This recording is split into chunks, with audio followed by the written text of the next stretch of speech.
In a Nebraska-focused football team mentality, the streak has to end. 9 in a row. Has to go. You are Locked On Huskers, your daily podcast on the Nebraska Cornhuskers, part of the Locked On Podcast Network, your team every day.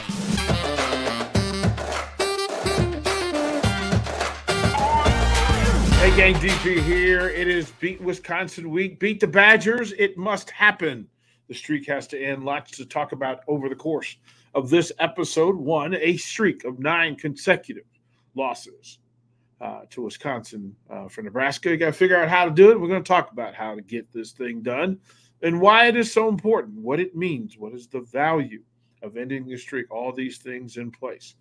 But first, if you would please let them know about LinkedIn. Thank you, DP. This episode of Locked On Huskers is brought to you by LinkedIn Jobs. These days, every new potential hire can feel like a high-stakes wager for your small business. You want to be 100% certain that you have access to the best qualified candidates available. That's why you have to check out LinkedIn Jobs. LinkedIn Jobs helps you find the right people for your team faster and for free. It's easy. You just add your job description to LinkedIn, add the purple hashtag hiring frame to your LinkedIn profile to spread the word that you're hiring. They have simple tools like screening questions, making it easy to focus on candidates with just the right skills and experience so you can quickly prioritize who you'd like to interview and hire. It's why small businesses rate LinkedIn Jobs #1 in delivering quality hires versus leading competitors. LinkedIn Jobs helps you find the qualified candidates you want to talk to faster. Post your job for free at linkedin.com/lockedoncollege. That's linkedin.com/lockedoncollege to post your job for free. Terms and conditions apply. DP, back to you. Thank you. This is like I'm a little fired up today, so I'll let you know I'm coming in hot. In that, once you see the each week programs send out information, and in that information, there's a lot of data that can sometimes be overbearing. It can be loud. It can be obnoxious. In this case, it is just that. While you have new leadership and new rosters in play, new styles of play for both of these teams, there's a thing that still exists, and there's something that happens when the colors collide, when the logos collide, when the mascots are in the same place, when the fan bases are in the same place. And from a fan standpoint, I can't speak for all Husker fans, but I want to say this. There has to be some little brother vibe currently when it comes to Wisconsin. I'm going to pause there because I want you to think about that for a second. Again, I thank you for making Locked On your first watch and listen each and every day, and your second because, quite frankly, it's worth the second look. Greatly appreciate you every day for showing up and for engaging in the content and sending comments, questions, opinions as well. Greatly appreciate it. You can put them in the comments or you can just hit me up on social media and we'll get through it. I brought this up for a very reason, that when you see an opponent for 9 consecutive years, and no matter what your situation or their situation, the result has been that one of you always leaves with a smile and the other does not. At some point when you look at each other, there is an energy that's transferred back and forth. One from the victor. The victor always has the spoils. And the opponent has to somehow accept, swallow, digest that they are not better than their opponent. And when it's done consistently, look, Wisconsin is on a 9-game win streak. Now, the overall picture of this thing, the whole series, is one that Nebraska has to look at, evaluate, and reassess. That all time, Wisconsin is 12-4 against Nebraska. Now, that number just seems weird to me. It seems weird to me. It's just a little off. Really? Like I wouldn't have wrapped my brain around that. Wisconsin is 12-4 all time against Nebraska, and 9 in a row. 9 in a row. Wisconsin versus Nebraska is 6-1 in Madison. They're 6-1. They've only lost one time against Nebraska in Madison. Ever. And Wisconsin hasn't lost to Nebraska since 2011. Boo! That, like, I can't even begin to wrap my brain around it. And this is one of those where, again, in the Big Ten, it often happens that both teams have the same colors in red and white, black trim, or scarlet and cream, whatever version of red and white you want to use. That in that place, there's a common vibe, and a sea of red doesn't necessarily turn the nose of Wisconsin fans. And, jump around doesn't bother Nebraska fans, other than the fact that they're doing it too frequently with a lead against Nebraska. The fan bases, you'll see them, they will dress alike. They enjoy the game a lot. One eats more cheese than the other. The other one probably better steak and better corn. But ultimately, they're not dissimilar in a lot of ways, other than the fact that, listen, when they get together, no matter how the seasons have gone or where the programs stand, Wisconsin has found success against Nebraska. And against that's several coaches, several different iterations of each program. And in the most recent of years, now, it's a chance to reset. It's a chance to redirect, a chance to rebrand Nebraska. Wisconsin's perfectly fine with things going as they have. They will battle and be competitive, and at some point, Nebraska will do something silly, and Wisconsin will take advantage of it. Last year, Wisconsin wins it 15-14. This is what we're talking about. At some point, Nebraska fans deserve to look Wisconsin fans in the face and smile. Nod their head like, yep, got you. But Camp Randall is not the easiest place to play in. It'll be interesting with NBC on the coverage and that national TV vibe, right? It'll be interesting.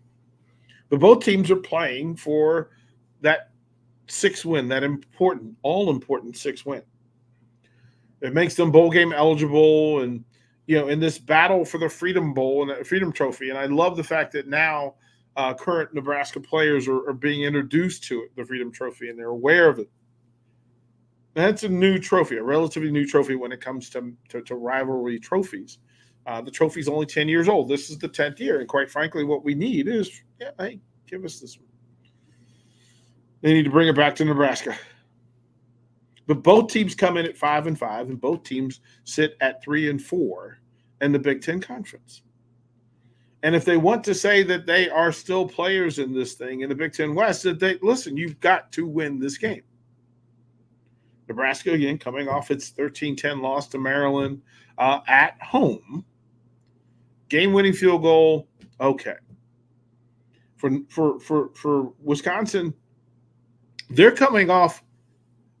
I'm not sure who had the more disappointing loss last week.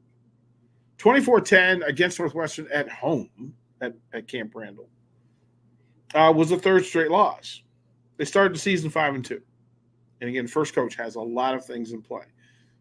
That's where Matt Rhule and Luke Fickell have some things in common. We're going to go a little bit into the numbers and figure out that in this rivalry of rivalries, this thing that matters, the battle over whose red is best, whose red burns brighter, and can the streak be ended? The O has to go. We'll talk about how it's going to happen when we come back to Locked On Huskers.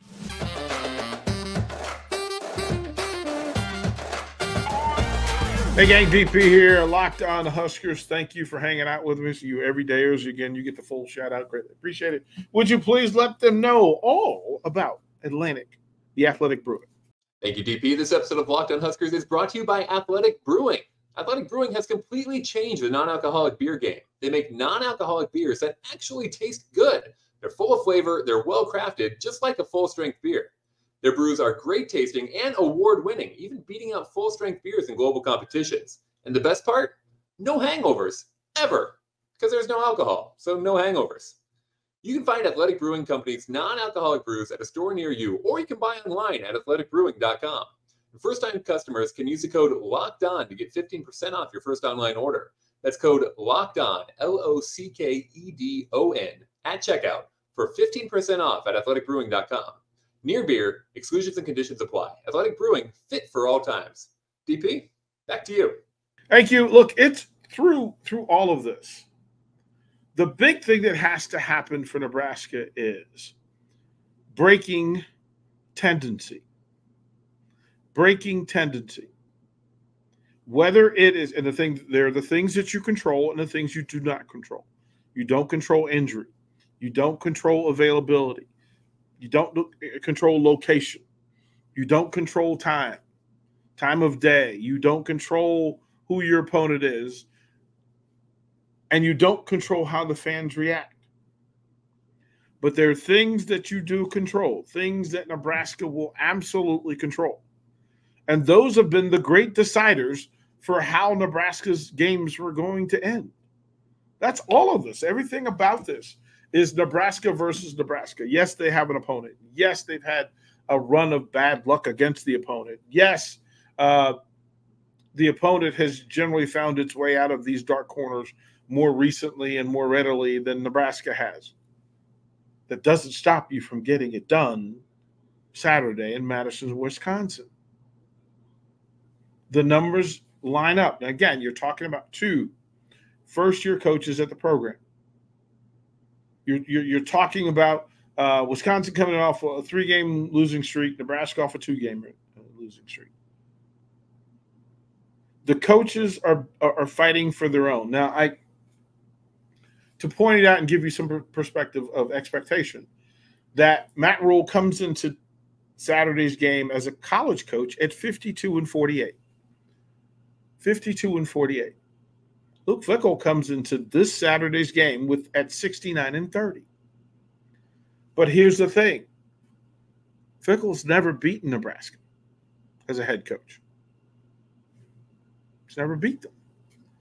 So everybody carries a burden. Everybody has an opportunity. Everybody has responsibility. Everybody has what they need to have success. And for Nebraska, we need to get to some of what is required for this team to have success. And listen, it is driven by, identified by, branded by its defense.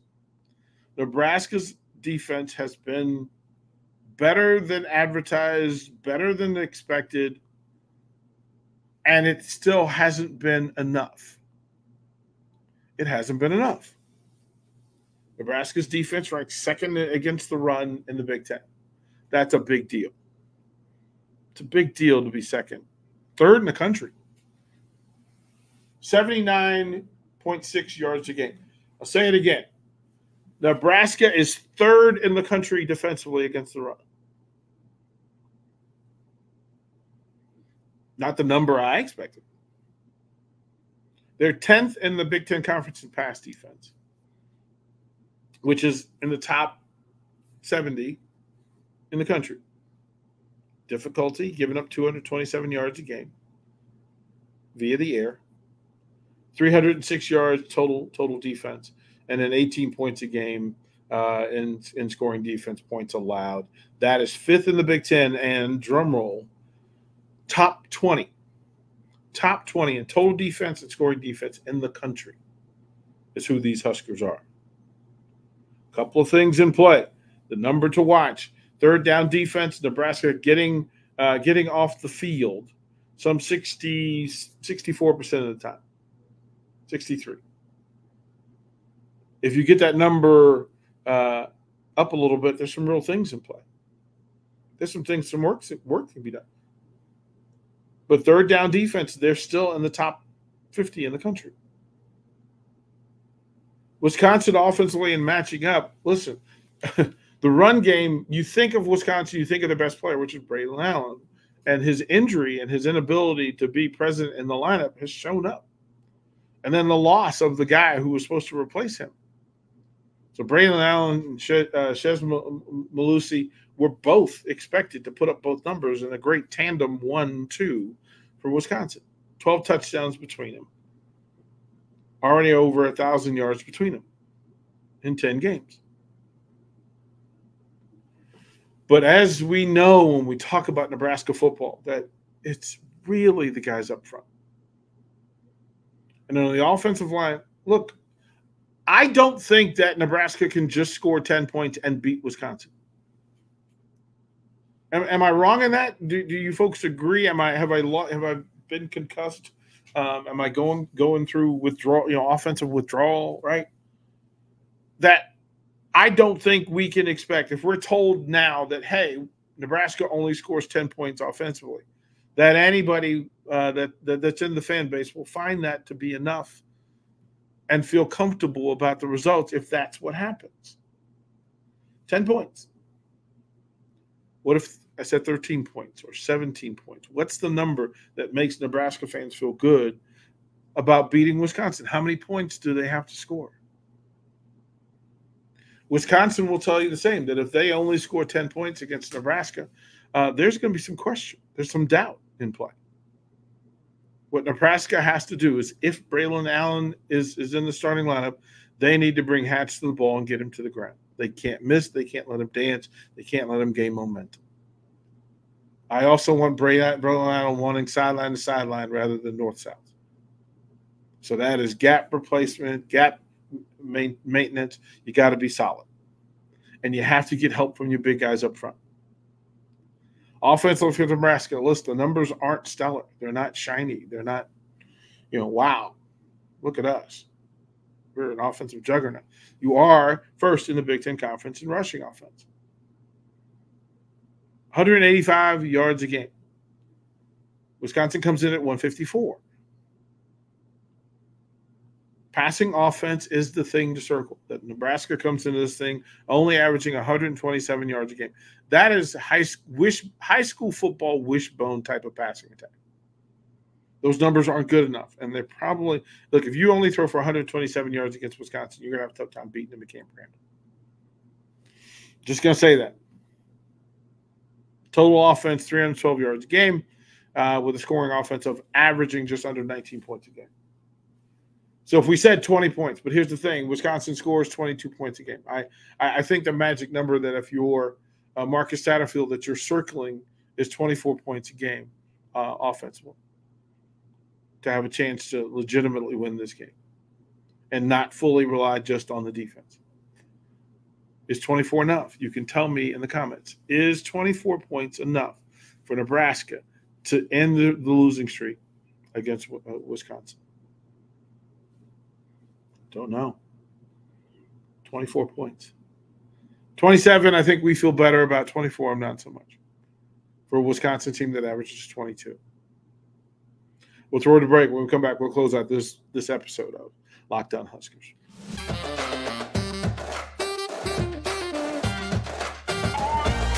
Hey, gang, DP here. We've been talking about Wisconsin and what it's going to take for Nebraska to end this losing streak against Wisconsin. And listen, Nebraska has to compete against Nebraska. That's what we've been talking about all season long, that when Nebraska plays for itself at its own level, it gets wins.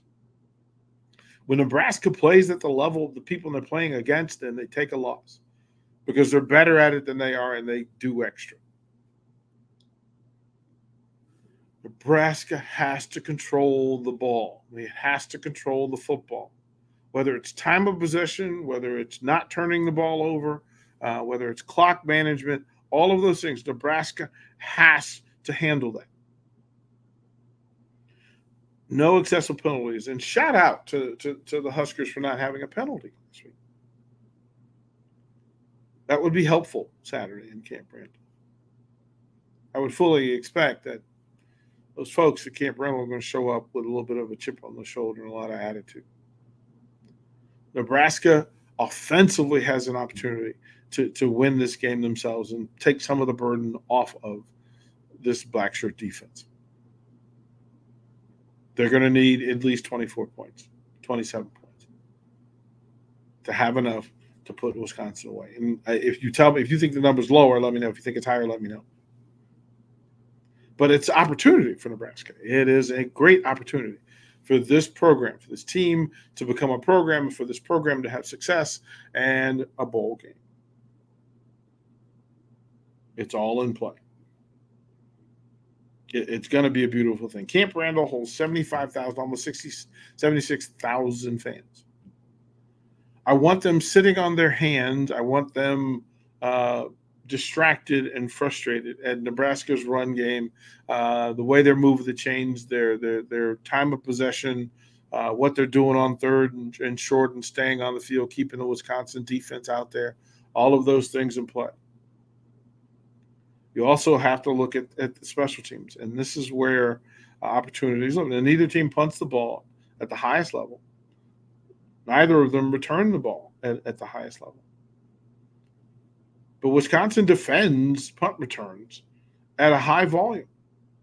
They're second in the Big Ten Conference, top 20 in the country. They're only giving up 3.5 yards per punt return. Nebraska's better in the kickoff game. But then you get to penalties. And let's circle this as a thing that will tell us a lot of stories about Saturday's night in Camp Randall. Penalties and penalties lost and yardage lost due to penalty. Wisconsin averages almost 6 penalties a game. And when you're struggling to put points on the board and you're struggling to be acknowledged, that's difficult. It's difficult. So 6 penalties a game versus just under 5 for Nebraska. Both of them giving up over 40 yards a game in penalty. And listen, Nebraska fans, I don't think I'm going out on a limb here, but saying that Nebraska can ill afford to allow that to happen against them, for them to allow penalty yards to be a thing, turnovers have to be pro-Nebraska, have to be Nebraska positive, and then big plays. We saw a fake punt, and that's a great call because it worked. If it didn't work, we'd be yelling and screaming about it. But I think this Nebraska team is good enough on the ground, short passing game, to get a win at Camp Randall. It'll keep folks sitting on their hands with their mouth covered. That's just me. Wisconsin has Will Pauling. He is an exceptional Big Ten receiver. Nebraska has the defensive backs that can mix things up and some defenses that'll get pressure home so that they don't have time to throw. Nebraska has everything it needs to end the streak. They have everything they need to end the streak. It's going to take ball control, time of possession management, not making mental mistakes, putting guys on the field, whether you're blocking or tackling, and then finishing the play and going back to your huddle. No extra shenanigans are required in Camp Randall Saturday night. Nebraska's good enough to get win number 6. My hope, my wish, my dream is that they do those things. Get it done, Huskers. Get it done. Thank you for making Locked On Huskers your first watch and listen each and every single day. We'll close with the words we love so much. Go Big!